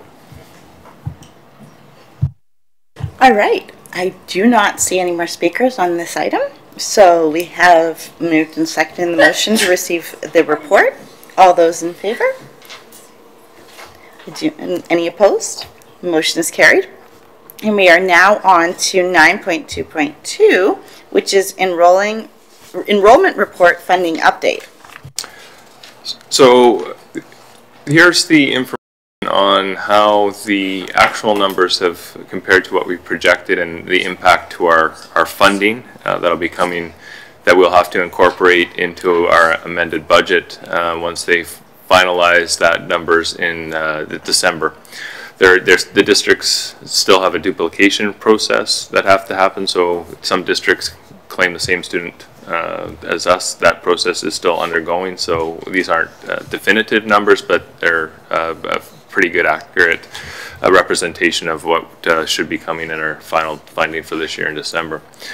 So we expect our funding to increase by $300,000 up to $179.3 million compared to $179 million. The biggest factors in that is, as I said, we'd not achieved what we had projected. We were 88.25 FTEs short of our projections, which is unusual for this district. The last few years we've been well over our projection numbers and have been in the 400 to 500 student growth rate. So that is a bit of a change for us. That means we will have lower funding for that category of $655,000. Some of that is offset by the enrollment increase for the alternate and continuing education and DL programs. So those are up 31.625 students, so that'll offset that decline by 54,235. The special needs categories, level 2 and level 3 have both increased. So that will bring in additional funding of $980,400. And then the ELL it was actually lower than projected. It did grow, but was lower by 35 students than what we were anticipating. And I think that's a reflection of not quite achieving our growth numbers. So for 49,700 lower in funding for ELL. Aboriginal and adults was pretty close. It'd be a little lower at 14,635, and then our summer session came in close to budget. It's just off by $3,855. So that's the breakdown of what we think will be an additional funding of $300,000. Thank you, Secretary Treasurer. We'll start by getting a motion on the floor. Could I please get a mover that the Board of Education receives the enrollment report, funding update for information as presented, moved by Trustee Perot, seconded by Trustee Todd. I do not see any speakers on motion. Are there any questions? All right. All right, seeing none, all those in favor of receiving the report for information, any opposed? None opposed, the motion is carried. We are now on to 9.2.3, enrollment report by Catchment. Secretary Treasurer. Okay, so this is the information that you're looking at, Trustee Ross.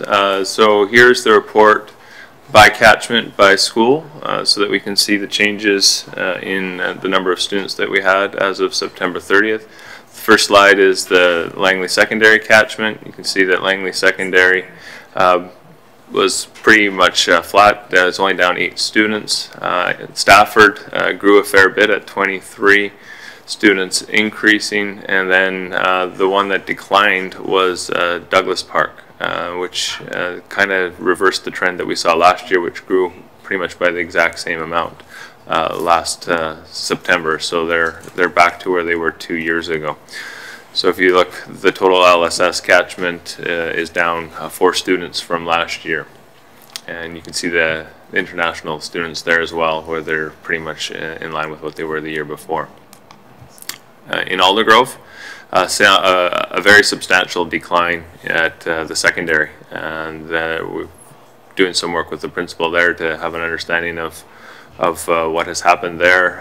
A lot of grade 10s left the district that this year that were in our schools last year, so it'll be interesting once we get some of the Barragar information to see if we can't figure out what has happened there. Betty Gilbert grew a fair bit, up 39 students, and both of the feeder schools were down 12 and 16 students reflectively. So the Abbotsford catchment declined by 47 students, and it's down 11 students for ISP, but they're a semester school and are continuing to take in students for next semester. So those numbers will increase as we go over the remainder of the year.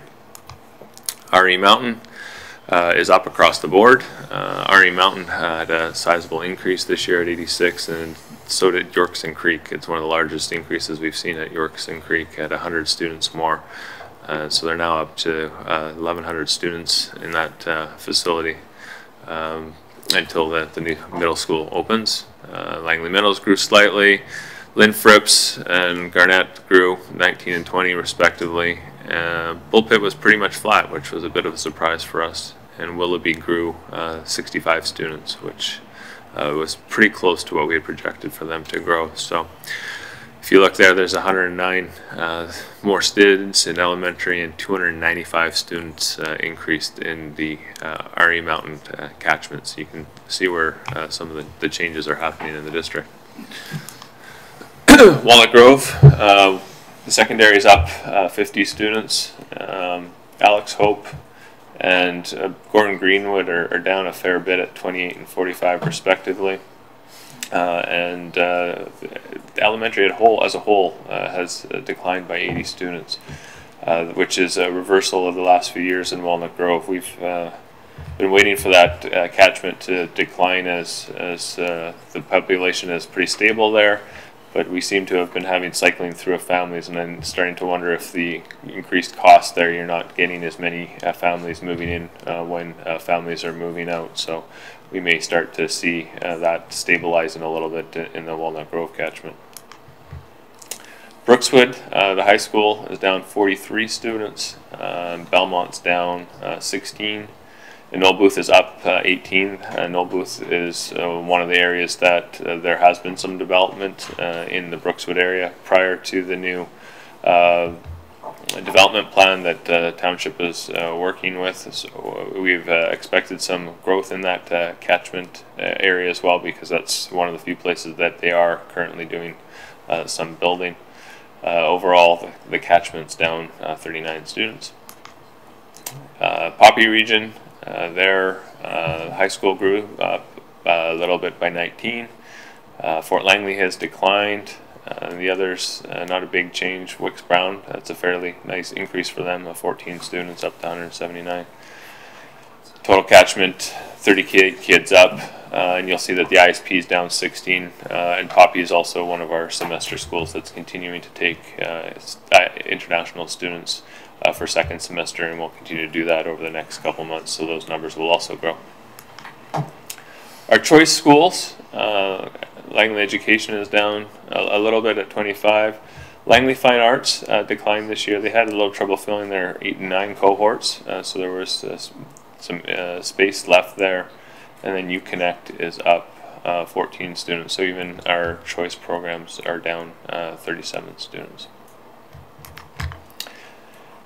Breakdown, same information just by the types of schools. So you can see our secondaries are up 46, middle up 162, elementaries are pretty much flat, and our choice programs, as mentioned, are down. So you can see the bulk of our growth happened in the middle grades from last year. And if there's any other questions. Thank you for your report, Secretary Treasurer. We do have speakers waiting to ask questions, so we will get a motion on the floor. So could I please get a mover that the Board of Education receives the enrollment report by catchment for information as presented, moved by Vice Chair Coburn, seconded by Trustee Perot. The first speaker on the list here is Vice Chair Coburn. Yeah, so my question is, there was a decrease at Douglas Park. Do you know any account why, where those kids went, or? No, that's one we're going to need the Beauregard to see if there's just less kids in the catchment, or if they're choosing other alternate school sources. Thank you. Our next speaker is Trustee Ross. So I've got a couple of questions. I didn't have that slide in my package, the one with each of the schools, so if we could get that sent out, that would be helpful. You mentioned that Aldergrove grade 10 numbers are down quite drastically. And I know you haven't quite researched that yet, but if you could let us know what the story is behind that, I'd appreciate that. And just the general ISP numbers. I see they're down at some schools, but in general, I don't know if I saw an ISP slide. Yeah, they're down 18 school age, 19 total, and that's because we capped the program this year. Okay, so the whole program, so that's why it's capped. It's capped. Yeah, and that's due to the fact that we had space issues in most of our schools and didn't want to like grow them beyond certain levels, and the one up in Mountain we had to cap because there's not enough students. Okay, well, DW Poppy was down by 18, I think. Yep. Do we cap that? No, that one's not capped. So the two that aren't capped are DW Poppy and Aldergrove. So, but they take second semester students in all the time, and we got an update today, and they're doing quite well actually. Perfect. Okay, thanks. Are there any speakers? All right. We do not have any other speakers on this motion. We do have a motion moved and seconded. Could all those in favor of receiving the enrollment report by Catchment for information as presented? All in favor? Any opposed? Seeing none, the motion is carried. Right, so now we are on to new business. Is there any other new business? Trustee Todd. So, tonight with a somewhat heavy heart, given today's news about a school bus crash in Cache Creek, and thoughts and prayers with the families. I think it's probably long past time that we've had this conversation when we talk about safe and inclusive and caring schools around our school buses. Recently there was, the Fifth Estate did a great investigative report about seat belts on school buses and how they could have prevented thousands of injuries, and probably at least, they speculate, 23 bus deaths. We only have to think of the Humboldt tragedy, how they have changed the regulations for 2020. All commercial buses have now moved to seat belts in that time.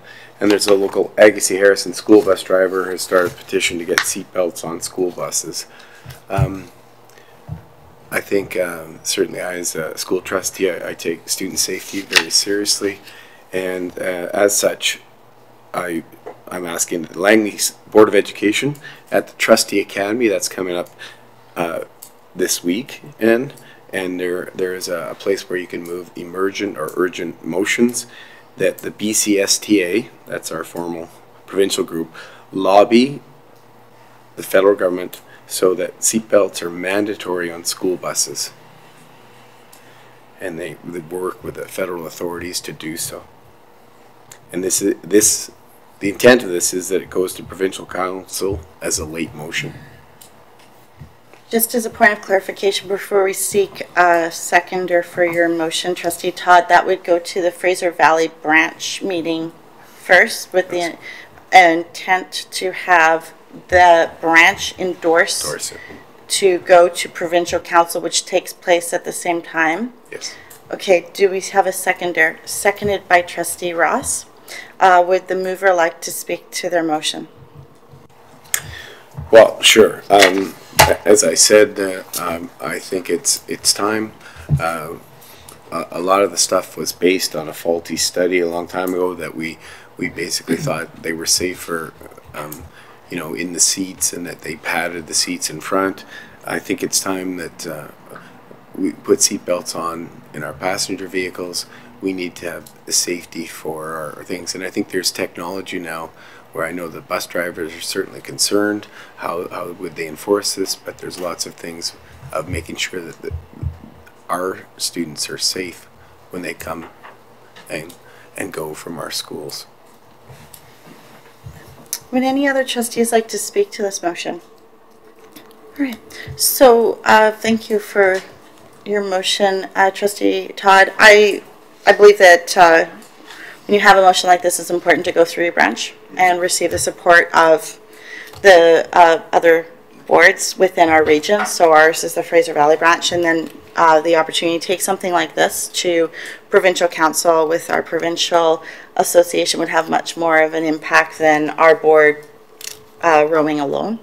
So I look forward to seeing you present your motion at Fraser Valley branch this week. So I will be supporting your motion. I just saw another trustee buzz in to speak. So before I restate the motion, I will pass it off to Trustee Ward.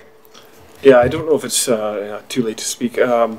With respect to this, obviously you want to go through a legislative direction. I'm just wondering, what is the protocol with SD35 or any other district where we could look at or just consider the idea of retrofitting, or if other municipalities or other school districts have considered retrofitting buses, what that looks like, if new buses are coming in with them already in place as a or just that kind of dialogue. I don't know what's going. Do we have to go through the legislative process? Because that can be a very long and tedious process. Secretary Treasurer, you've heard the question. I'm not sure if that's a question you would need to consider and bring back. Yeah, I can talk with our transportation department as to that. I do know that we have different legislative rules for school buses than for commercial buses, and that they do follow that. I honestly don't know if we could go out on our own and do that. There are rules that we do follow as a school district, though. And just speaking to that, Trustee Ward, one of the advantages of being able to go to branch and then off to provincial council is we get the perspective of 60 boards. So I encourage you to definitely come to branch and then come to provincial council, which all trustees will be able to come at this one because it's at the new, it's at the academy at the same time, and we can get a little bit of information to share back with our district, but definitely getting back the power of 60 boards behind change. Even if we could set out as a sole district, you can imagine the impact it makes when you have a provincial perspective. Do you have any other questions on that? No? Okay, so restating the motion, which has been moved and seconded, so moved by Trustee Todd and seconded by Trustee Ross. Trustee Todd moved that the Langley Board of Education take a motion to the Fraser Valley branch asking for the Fraser Valley branch to move a motion asking provincial council to consider a motion asking the province to institute seatbelts through a legislative process province-wide. Is that correct? Did that capture? I'm doing it by memory. Yeah, and also federally too. And to work with federal partners. Okay. So we have it accurately as you have it written down. I'll have you read it one more time into the record. Okay.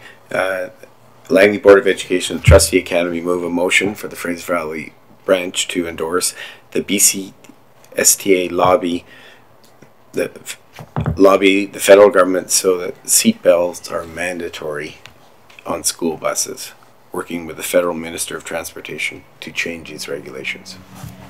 Thank you, Trustee Todd. So that motion has been moved and seconded. All those in favor? Any opposed? The motion has been carried unanimously.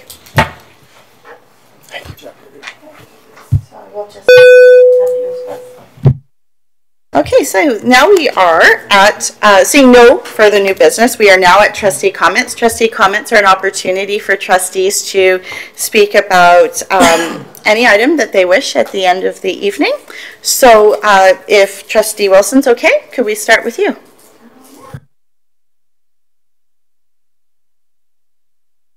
Okay, thank you, Trustee Wilson. Trustee Ross.